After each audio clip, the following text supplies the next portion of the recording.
I'm part of the program committee with Quinn and Mel and Cameron, and we get the job of coming up with presentations like this, and basically all of the speakers that we have a kind of a dream idea of a list of people, and one of them was Mary that I saw you speak at the Stewardship Network conference a couple years ago, and I kept saying, we got to get Mary Parr at one of these presentations. So I was really excited that you're here with us today.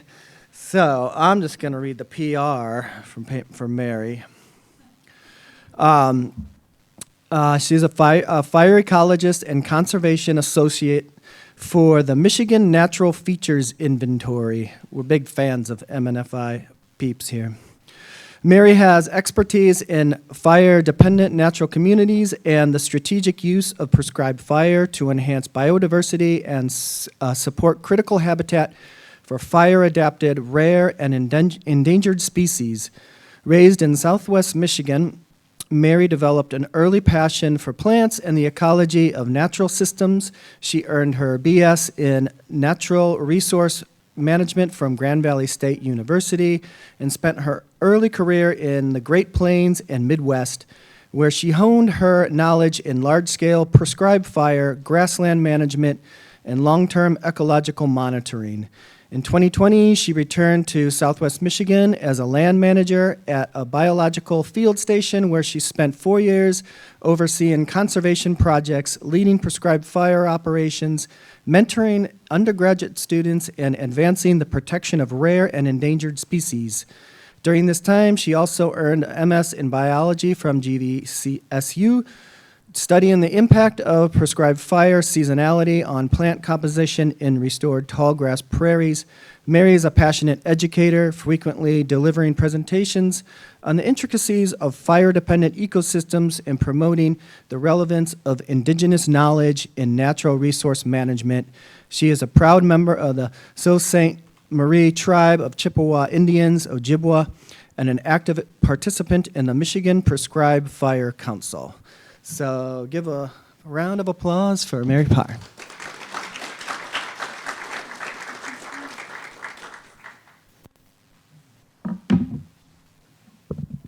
Can you all hear me okay? Okay. Bonjour. Bonjour, Mishkwa Benishikwe, Indigenous cause, Wabshe Shindo Dem, Bawatang and Dojabar. So that was a traditional Anishinaabemowin welcome. I said hello. My name is Mary.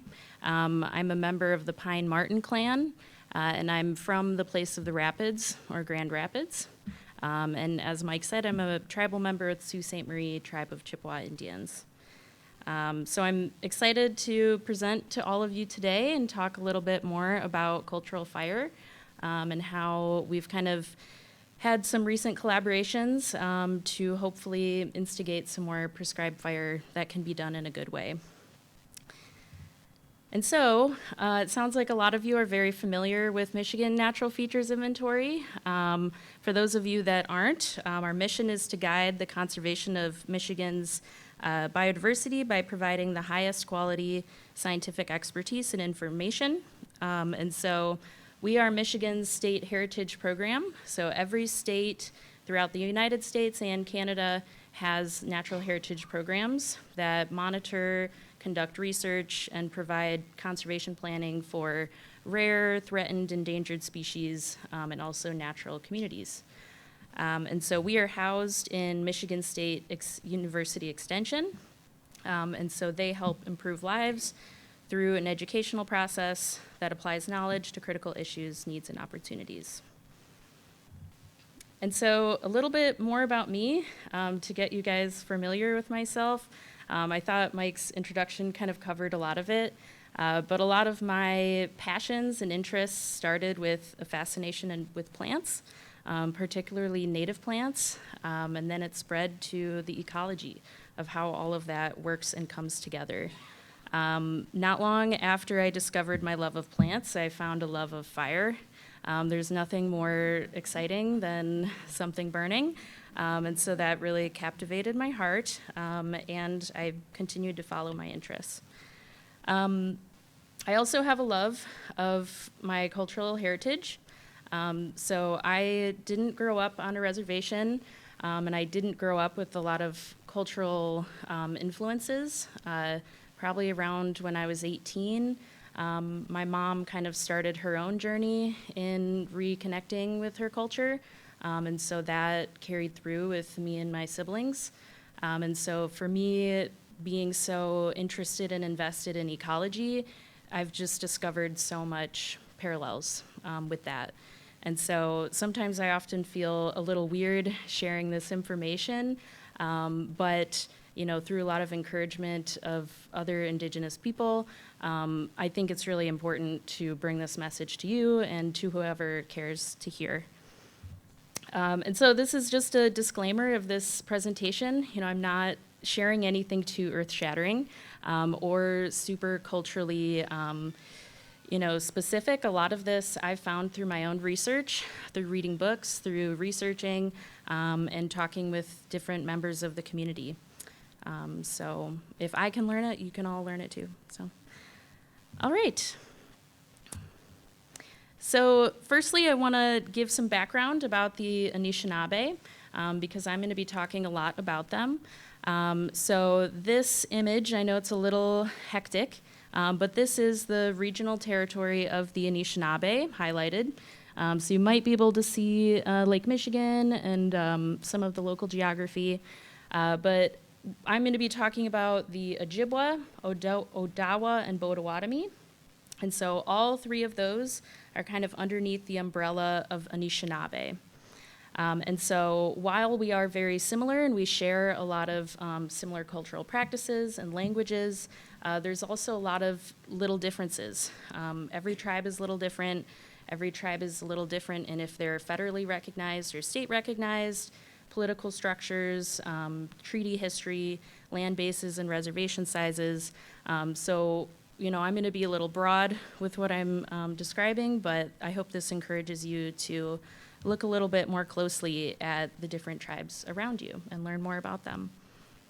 So these are all the 12 federally recognized tribes within Michigan, and then the 4 that are recognized within the state, but haven't yet achieved federal recognition. And across Anishinaabe and other Indigenous groups, there's a lot of shared values. So some of those are to protect biodiversity for future generations.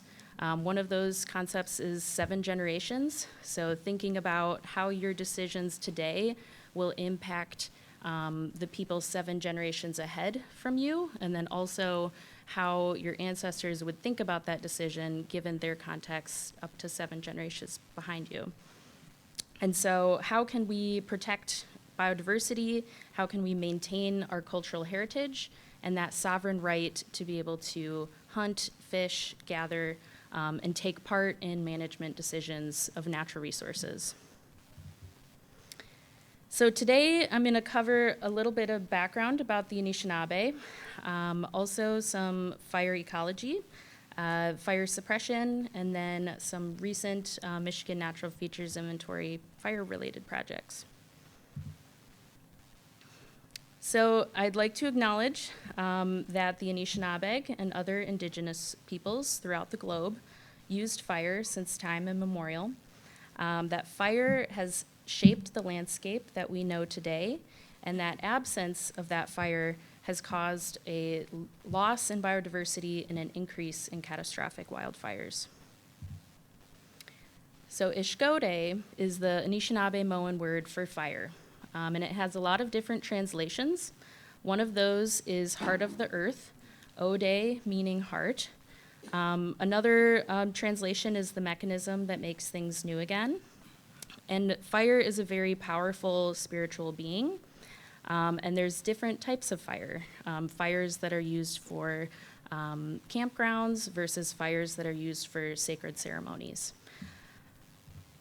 And so fire is important because it's one of the main conduits from earth side to spirit side. So often when we're giving intentions, we're connecting to those ancestors or creator that's given to the fire, and then the smoke takes that message and carries it up into the spirit side to convey to those beings. And so because this is so important, it is used in a lot of different ceremonies. It's used at funerals. There's often a 4-day ceremony, a fire that burns all day and all night and can't be put out until it goes out on its own after the 4th day. It's also at birthing and naming ceremonies. It's at powwows. It's a feature of a lot of different important events.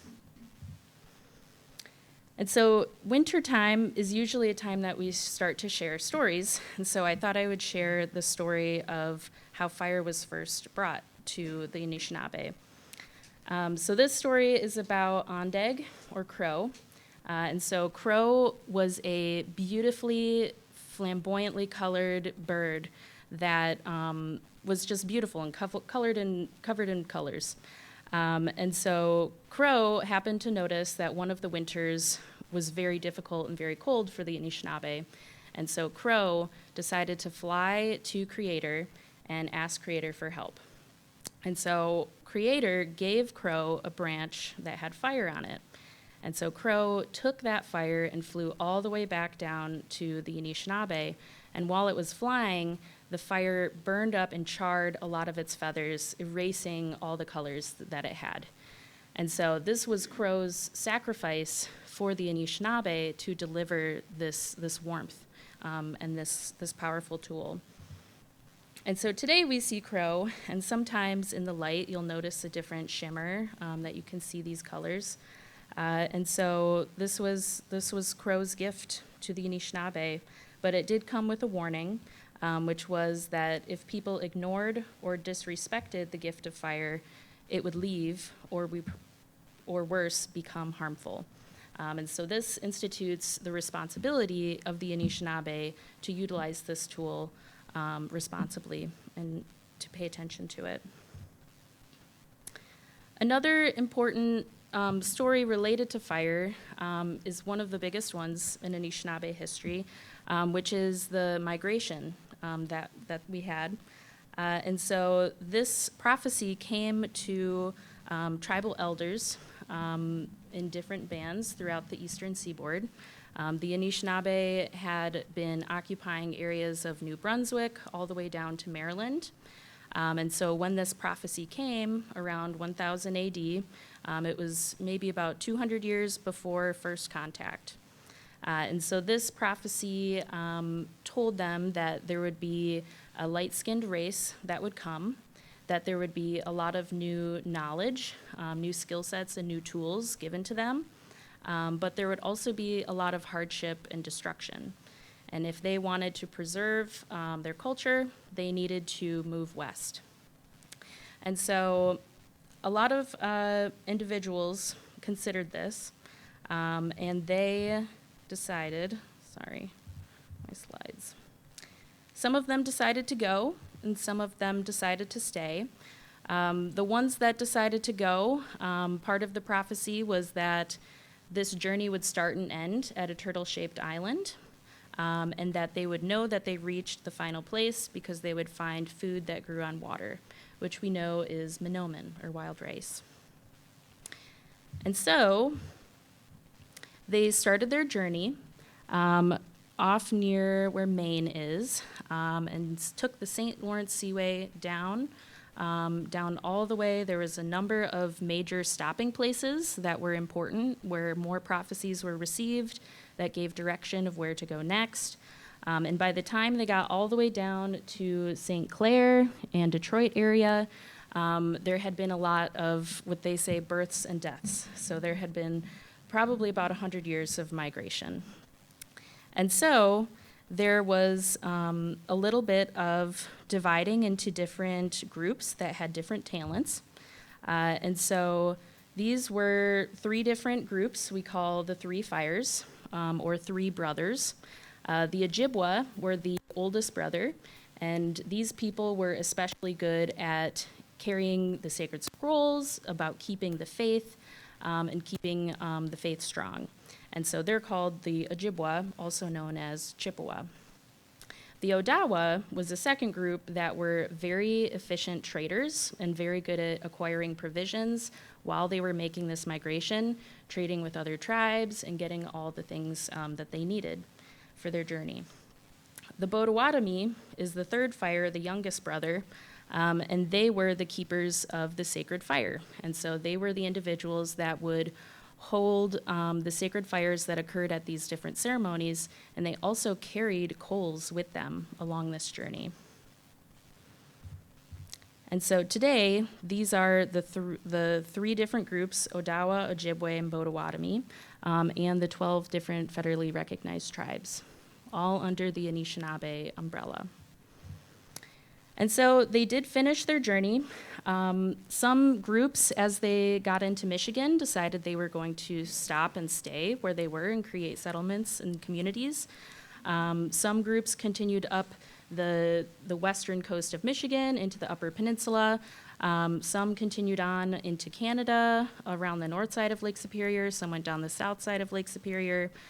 Ultimately, the final location was in the Apostle Islands near Duluth, and Madeline Island was the turtle-shaped island.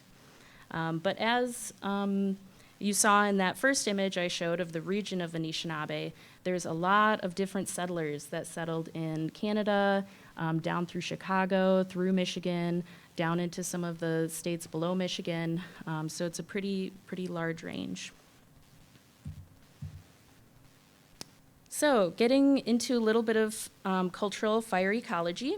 I'm sure I don't have to pitch that fire is good for native plants or our systems, but I'll go into a little bit of that. So fire, of course, is very effective at reducing this annual buildup of plant residue that we often call fuel, litter, or thatch. And this layer, as it builds up over time, can inhibit short-statured plants from being able to grow. It can reduce germination of seeds that are in the seed bank and cause a disruption. And so by burning that, you're taking all of that built-up material and transferring it into a water-soluble form that plants can then utilize. And so the ash itself, this dark ash, is very efficient at warming the soil. So that warmth combined with a little bit of water is ideal for germinating seeds that are in that seed bank. And it's also very effective at stimulating a lot of native plants that like fire. Fire is also very critical in maintaining composition and structure of a lot of our fire-dependent natural communities. So by composition, this means all the different species of plants that grow in that community, and then the structure, as in the forest canopy, or prairie, it would be an open canopy. Savanna would be a mix of trees and open spaces. And so these plants and trees that grow in these areas are highly adapt to that fire regime in their body, like how they grow. So meaning their physiology, where their productive plant parts are. With some plants, they hide their growth points under the soil in case fire does come across. Other things like trees, like oak trees, once they get to a certain height, all of their growth points are very high and away from heat from fire. They also have modified their phenology, meaning their biological kind of reproductive times throughout the year. So when they emerge in the spring, when they put on flowers and start fruiting, and then in the fall when they start to senesce. And we also have a lot of different fire-dependent species that require fire to create the habitats that help them thrive. And so Michigan, we have a ton of fire-dependent communities. So I actually listed out all the different community types that are fire-dependent. And this map is the land cover circa 1800 map that identifies the land cover based on those early surveyor notes. And so because we're in Kalamazoo County, I was curious, and so I looked it up. And so these are all the different fire-dependent communities within your county. And if you'll notice, there's so much fire-dependent landscapes around here. Huge tracts of grasslands and oak savanna, oak hickory forest. So it's exciting to be giving a presentation in such a fire-formed location. And so, getting into more of the cultural fire side of things, I mentioned there being different types of fire. And so fire keepers, there's a couple different kinds. So there's the sacred fire keepers that manage those fires at ceremonies. They themselves are a vessel, a part of that communication. They do all the preparations. They protect the fire from people that don't understand that it is special. And so this process often is an apprenticeship that they go through multiple years of training before they themselves are able to carry these out independently. And then there's also fire keepers that work on the landscape. And so not as much is known about this within Anishinaabe, but these were individuals within the community that were very knowledgeable surrounding fire, and often would be the ones to instigate. And so some of the things I found indicates that these were community events that had elders present, that had young children present, that this event was a learning pathway of relaying that knowledge, that ancestral knowledge. Some of the research indicated that there's ceremonies, that there's smudging and prepping the space, and kind of warning all of those plant and animal relatives that fire was going to be going through that area. Sometimes that was accompanied by drumming. So it likely varies through different tribes. So why was fire used? There's a long list of them. So I'm going to go through a handful of them and also talk about the fire ecology. So one of the primary reasons that fire was used was to tidy up the community space. So if you can imagine moving from rice camp to fish camp to sugar bush to all these different locations that they utilized, you're camping in these spaces, and it's a lot easier to do that when you remove a lot of that brush and debris that is kind of in the common place and in the space and in the way. And so this was used to tidy up, but also to fireproof that area and to make sure if there are any wildfires that come in, that there's low fuel loading and that it wouldn't impact the community as much. It was also used occasionally as pest control. So this would kind of remove the habitat for like mice and small mammals, and also burn any larvae that were in the area, temporarily providing some relief from insects. It was also used for visibility and travel. So thinking of migrating to all those different locations throughout the year, this is really big in mobility, being able to move across landscapes with ease. I always like using this figure because it's amazing to see the correlation between these major indigenous trails and a lot of our interstates and city dwellings. And so these were the original trails that were utilized by settlers and people that came after. And so it's interesting. But essentially, being able to see long distances was good to see friends coming, to see enemies coming. If there's bison or elk or animals out there that are going to be harvested, it's a lot easier to see them at a far distance. And this includes in woodlands, so being able to see through the trees and move more easily without branches and brush.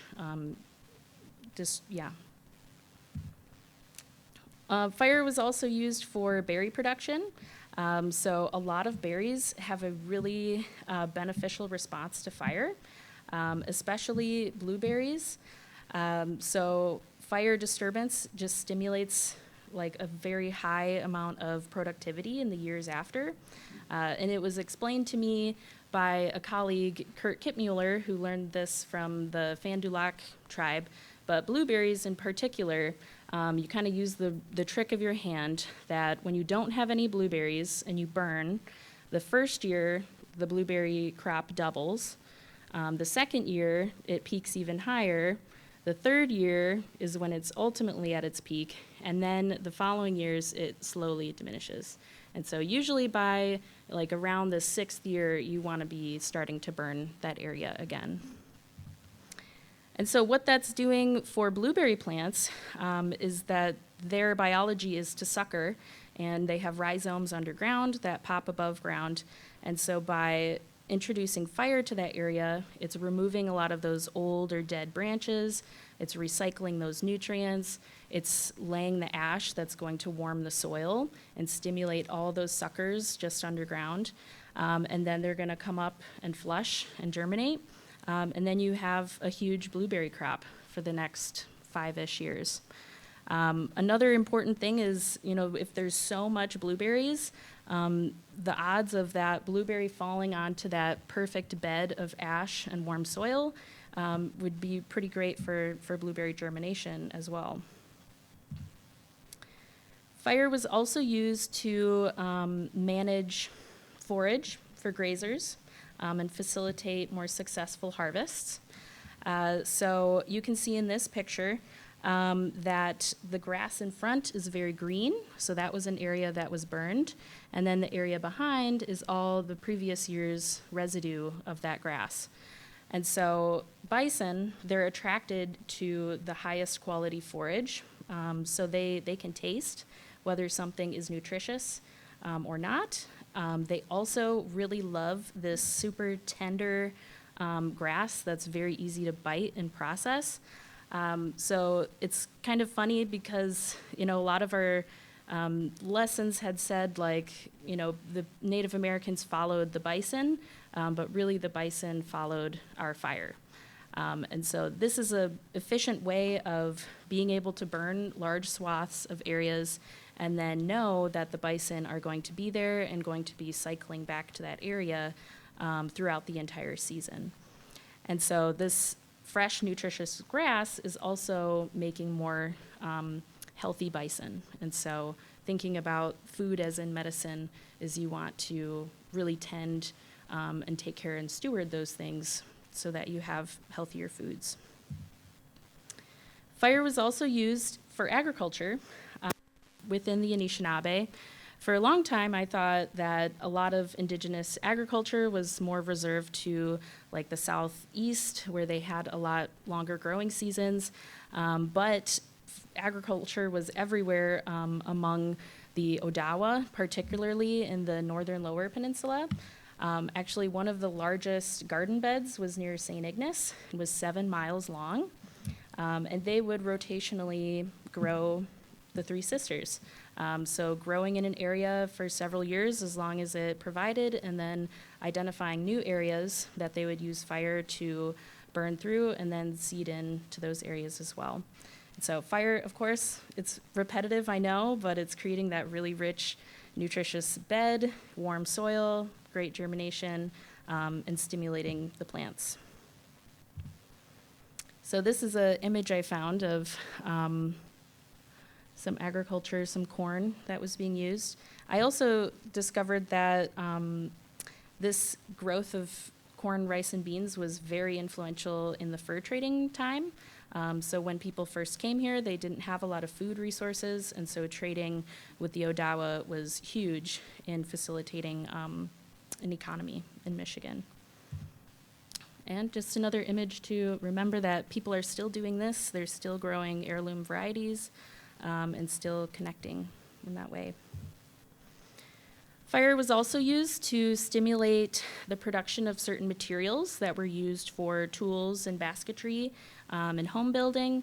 So certain species, when they're burned, they're top killed. So all the branches on top, some of them will die. But they have all these resources in their root system. And so come the next year, they shoot up these really long suckers of stems that are super straight. And that's perfect for using for different crafts and basketry and so on. Fire is also used to stimulate a lot of different traditional medicines.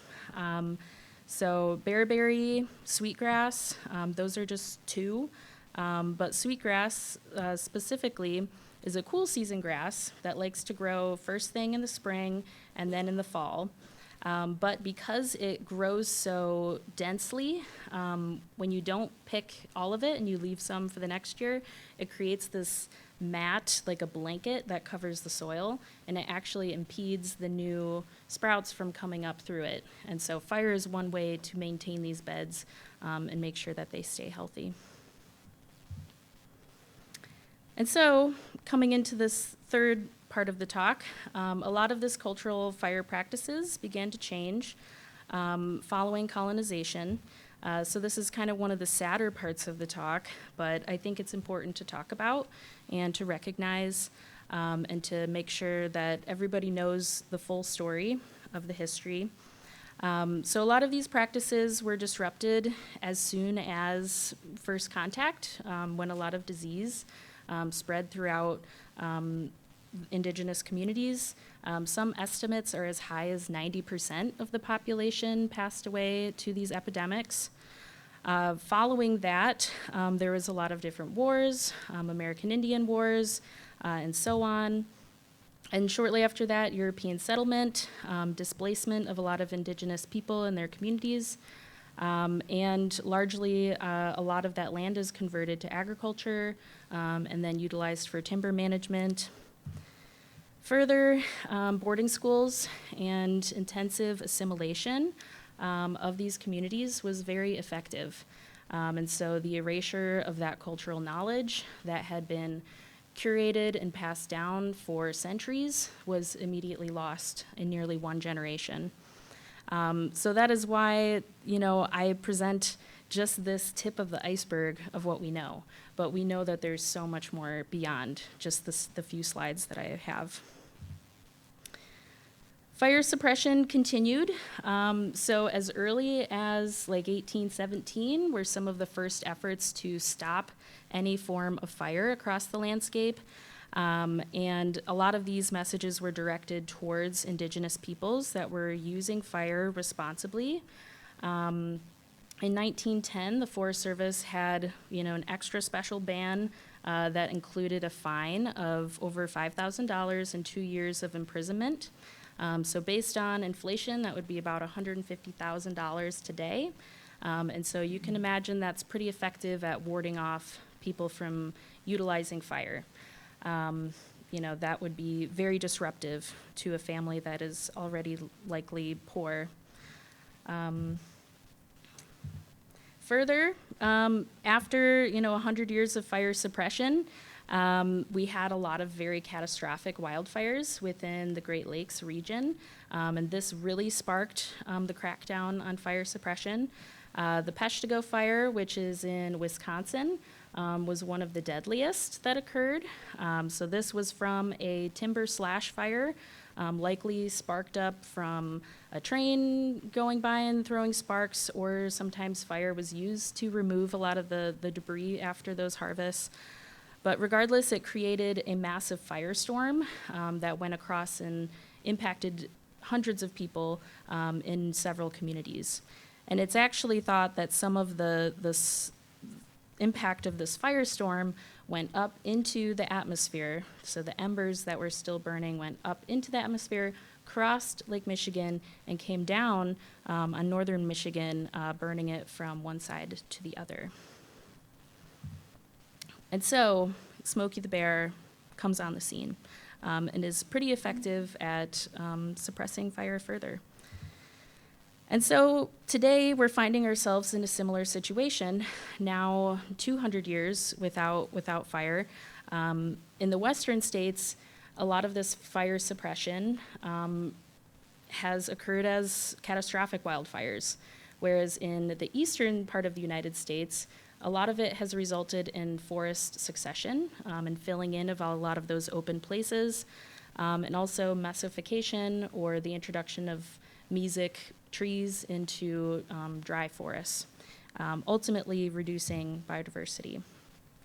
And so, if we remember the story of Crow warned us that if the people ignored or disrespected the gift of fire, it would leave or worse, become harmful.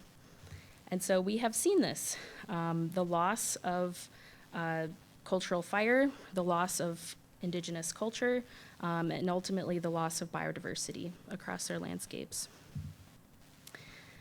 But let's see, do we still have cultural fire? We do. There is cultural fire actually happening today. And it's a great source of revitalization for community members, for getting elders to talk to youth and relay that oral tradition, that knowledge. It's so important to do these burns together because it's a way of using language for different fire effects, teaching ecology of why they do that and what is the result, the heritage, and the community healing of those events. And so this is largely focused out west, a lot of these successful Indigenous fire programs. Just today, I looked at some headlines, so there's some exciting things happening out west. CAL FIRE hosting a roundtable workshop for tribal engagement. That's pretty big. 10 million secured for the Kurok Tribe's Fire Training Center. And young natives practicing cultural burning. That was within the last 9 days. So there's exciting stuff happening within Michigan. There's some momentum, but there's a few roadblocks as well. So every tribe is a little different in how they're set up, how much funding they have, how much land they have. A lot of them work within these treaties. So my tribe, right up by Sault Ste. Marie, our treaty boundary is that blue area, and so we have the right to conduct cultural activities and harvest in those areas and participate in co-management of those forests. But if you look at the state of Michigan, and if it's public or private, the state is largely privately owned, which significantly restricts areas that these harvests and collections can be done. And so there's still some challenges, and that's why collaboration is really important. And so, getting into the final part of this presentation, I'm going to talk about just one project that I'm really excited about, and it is setting the Straits on fire. So we're using tree rings to tell the stories of people and the landscape. And so this is a project, a collaborative project with sponsored by the U.S. Fish and Wildlife Service Coastal Program. And it's between Michigan Natural Features Inventory, the Little Traverse Bay Bands of Odawa Indians, and the University of Minnesota. And so our main goals, well, first I'll focus in. So this is focused in Cross Village. So it's right at the tip of your finger, right before the bridge. And this is a zoomed in area of Wilderness State Park. So this area had historically been recorded as having huge Odawa communities, and it says, which have said to be continuous village some 15 or 16 miles long and extending from what is now called Cross Village to 7 Mile Point. So it's a large amount of people that utilize this space historically, and it's a really important place because it is public land that can be utilized by the Odawa. And so a little bit of background about these forest systems. So these are typically dry or dry mesic northern forests.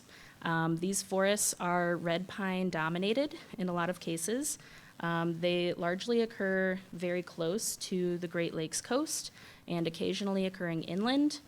They often have very dry, sandy, and acidic soils. They're dominated by blueberries, huckleberries, bracken fern, etc. And they're highly fire dependent. And so fire is important because it maintains this open forest, almost like an open woodland. And that fire is important because red pine need to have mineral soils in order to germinate and grow. And so fire also stimulates blueberry production. That fire conditions those mature trees and makes them less susceptible to catastrophic burns or being injured by larger burns, and ultimately facilitates more resilience in that system. And so after the big ice storm we had up there, there was a lot of activity about huge tree damage But one notable thing was the forests that were burned using fire, those red pine were looking really good and really healthy. Whereas if we drove past plantations that hadn't been conditioned with fire, a lot of them were just snapped like toothpicks. And so I'll get into a little bit more detail about why fire changes the strength of these trees. So red pines are by far my favorite tree right now. They're really cool. They're really cool because they have so much resin that it will light on fire, this resin, but most importantly, it's like a wood preservative. So these trees, they have very thick bark that is resistant to damage. Whenever they do get damaged, this middle picture, it'll create this injury. And so usually this happens when the fire is coming, I'll use my water bottle, around the tree, and as the fire is eddying, it creates a lot of heat on that backside and creates an injury that the tree then heals and stores as a record of that fire event. And so because red pine are so resinous, they pump resin into those wounds almost like our bodies pump plasma to a cut. And so they seal the wound, they prevent any, pests or pathogens from getting in there, and they're just really efficient at recovery. And so this final picture, this stump, which just looks nondescript, like who cares about a stump? But this is actually a cultural artifact. This is a record of the fires that occurred through this system. And so I have one here I'll grab. So I'll pass this around to all of you. So on this stump, you can see these recovery points where the wood actually folded over that wound and continued to grow.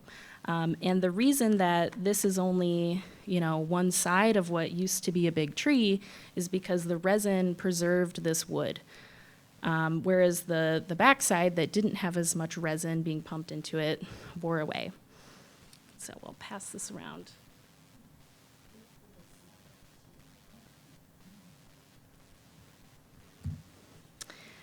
And so these forests are really important because they're historically used for blueberry collection. And this region especially was utilized by the Odawa. And so these are some older pictures that you can see how open this woodland was. You can see some char on the trees by some of those tents. And you can just imagine how open it was.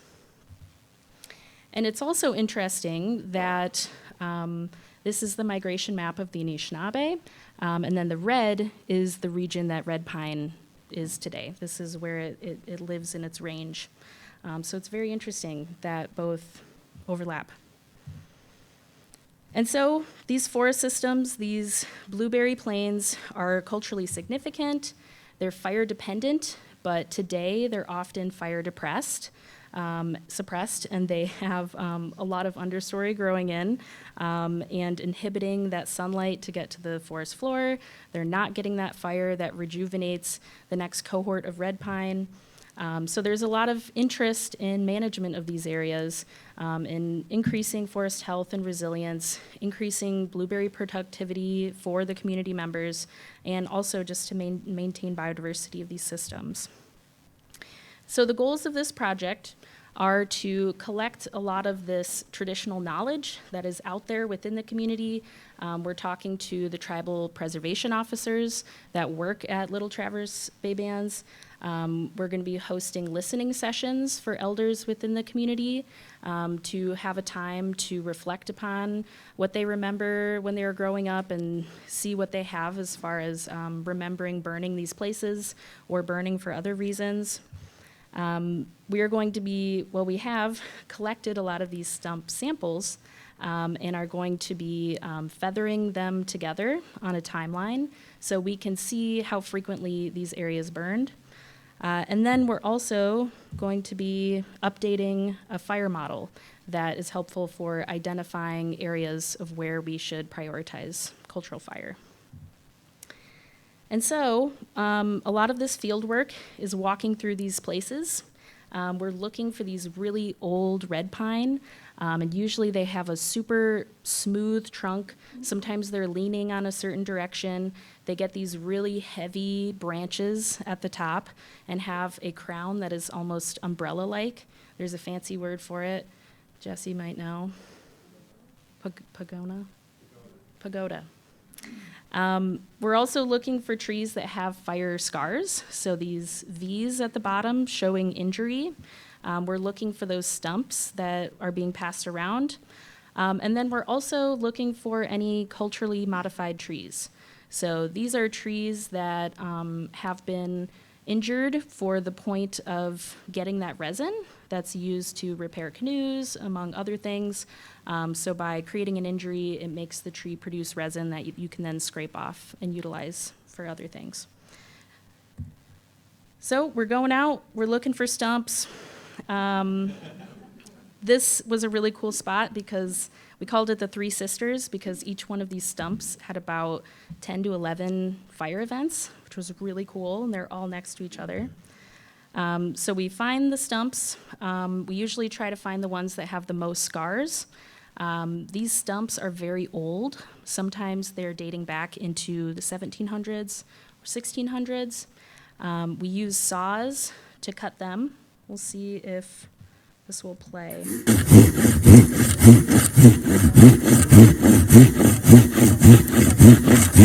So that's Josh cutting that stump. Sometimes we need to bring out the bigger saws. So this is a Tuatawi. It's a 2-person saw. So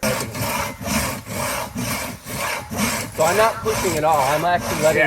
My job was just to spray WD-40 on the blade. So I did some work too, but. And so then once we cut the top away, it reveals what's within. And so we get all these different stumps, some that are more obvious how many scars it has. And then in the case of this stump, it actually had buried scars where it totally healed over itself, and we didn't know that there was an injury there until we cut it open. Another really important part of this project is sharing all of the things we're doing with the tribal members, with other conservation organizations that do work throughout the area. And so a lot of my pictures are going to be of us kind of sharing our project work. So in this picture, we have May, who's the tribal liaison for Little Traverse Bay Band. We're talking through, looking at stumps, talking about dates of these fires. Oops. We're also collecting tree core samples. So those stumps are really old, but these trees are still living. So if we can align and cross-date these burns, we can have a longer timeline, which I'll get into a little bit more. And we're also sharing it with the youth. So this was a picture of one of the wildlife biologists for the DNR, brought his son with him that day, which was fun. More of us sharing our experience. This case, it was the Hemlock Woolly Adelgid team for the DNR. I was showing them how I collect notes. Thought it was funny. We also brought out state parks came and visited with us. We had the Youth Conservation Corps of Little Traverse Bay Bands join us. So a lot of these folks were just teenagers coming and joining us for a few days throughout the season. We were joined by Bay Mills Indian Community, their natural resource department, along with the Nature Conservancy. We had one person visit with us, and just a lot of fun.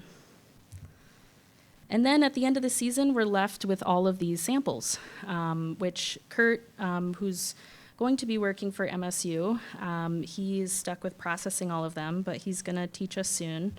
But what he's doing is he's taking it to the next step. They're sanding them down until it's a smooth surface, and then they're using this really specialized cameras and imagery to identify every ring on the tree. And this is important because all the trees are growing in the same conditions year to year, and so they have similar bandwidths in their rings, so like this image. And so you can line up different stumps and different tree cores to match so that we can create images that show I know, it's a little crazy, guys, how fire activity was happening across these. So this is just kind of another image showing like a stump might be really old. Like say this stump was born in 1880 and died in 1940, but there's a tree or another stump that overlaps, and then a tree that's living that connects us to the present. So this is called cross-dating. And so this is a figure of some of our early results. And maybe I'll move around. This is easier. Okay, maybe not. Okay. So this is Spirit Lake. So this location is very close to a historical community dwelling. It's also called Camp Lake, if you've ever been up towards Mackinac. And so what this figure is showing is all these red triangles are multiple records of fire occurring that same year. These gray triangles are also fire events, but there was a single tree or a single stump or less than 25% of those samples. So all the triangles are fire, and then every line is a stump or a tree sample. And so when you put it all together, we can tell when these fire events happened over time, and we can calculate the frequency. So at this particular site, every roughly 5.5 years, this area burned. And then you can also see there's a gap, like what's going on here? And so this is where working with the tribal preservation officers is really important because they have so much more context about the history of the community during this time. So first we were speculating like maybe it was an epidemic or disease that came through. Maybe it was removal of those communities. So there's a lot of teasing out. We're also kind of curious about these more recent fire events. Like this was kind of during the logging period. It was also during while fire was outlawed. So a lot of the different community members have said they would be sneaky with their burns and they would go in and start a fire and say like, I don't know, it wasn't me. Or it could be slash fires from timber harvest. So we're trying to tease out what those are. This other figure is of Nebo Trail. So this is a bit further away from the community dwelling. And you'll notice that there's a lot less red triangles and triangles in general. And so this site had an average of about 10.7 years between fire events, which is interesting. And it also has a gap. And then if you look at them both together, I know it's a lot.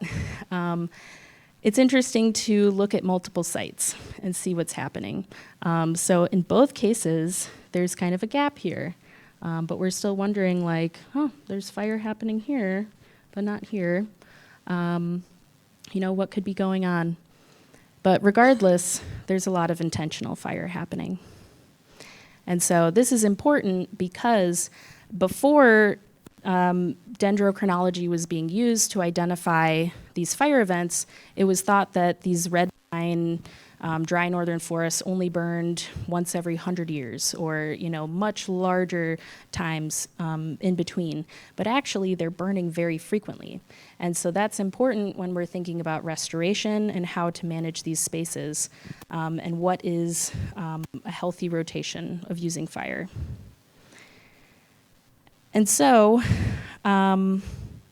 ultimately, this project is informing management. And we're also updating our prescribed fire model. And so this is a fancy GIS model that uses data about our state forests and state park forests and puts it into a big calculator that has different weight based on fire need and fire likelihood and fire effects. And it boils it down to a map that will identify regions and how frequently they need to burn. So blue being not fire really isn't recommended, to red being like super high priority, you guys should burn this. And so if you look at the wilderness area, it's like the very tip of that slash, a lot of that is blue. But we need to update it. Like, this is why we need to continually revisit and update these models to make sure that it's taking into account cultural fire and accurate histories of those areas. And so hopefully through this effort, we can move the needle a little bit about encouraging cultural fire, even if it's on state parks or state forests. And so with that, I'm going to wrap up. I have, a lot of resources. I'm sure at this point you're like, what do I want to learn more. So these are good places to start. There's also a lot of web resources available to you. The Good Fire podcast is a podcast focused on Indigenous fire in all different continents and telling stories about it. So I highly recommend that. We have the Michigan Prescribed Fire Council here if you want to ask more questions. Their website also has a lot of resources.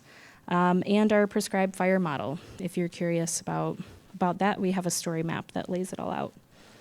And then also, just of note, every one of the tribes within Michigan has a website that has usually history about the tribe. So if you're interested in learning more, go to each of their websites and learn more about their history. So I'll leave this slide up. Thank you.